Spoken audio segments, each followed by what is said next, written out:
Welcome to Space to Ground. I'm Nilofer Ramji. The crew aboard the International Space Station continues to work on several science investigations that support human health systems and plant bioscience research. Let's get right into this week's activities with an investigation that uses targeted gene sequencing to identify bacteria and fungi species in the space station's water system. This week, Sunny Williams retrieved a frozen water sample and processed the DNA profile in orbit. The Genes in Space Molecular Operations and Sequencing, or GISMOS investigation, builds on the previous Genes in Space investigations by using the molecular biology tools aboard the orbiting laboratory. Currently, no accurate microbial profile exists for the space station's water systems due to the delay in transporting these samples back to Earth for analysis. Characterizing the space station's microbial communities is critical to sustaining the health of crew members and vehicles and could support future deep space missions. Astronauts also worked on another investigation called GAO Lung.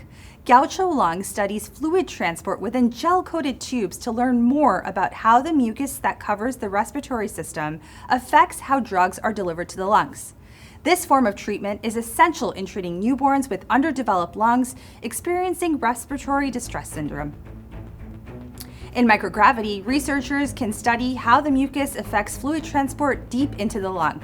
On Earth, such experiments must be conducted in very small tubes, which are difficult to manufacture and to image because of their small scale. Microgravity allows researchers to scale up these experiments.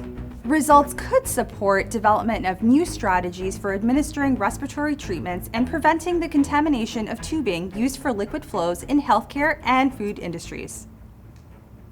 Imagine a fully automated facility that is used to conduct plant bioscience research on the International Space Station.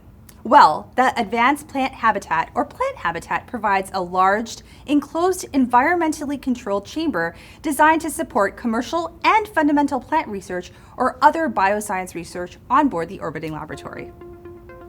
For at least 1 year of continuous operation with only maintenance of consumables and 180 calibrated sensors to ensure that the system functions autonomously, the Plant Habitat integrates proven microgravity plant growth technologies and newly developed fault tolerance and recovery technology to increase overall efficiency, reliability, and robustness.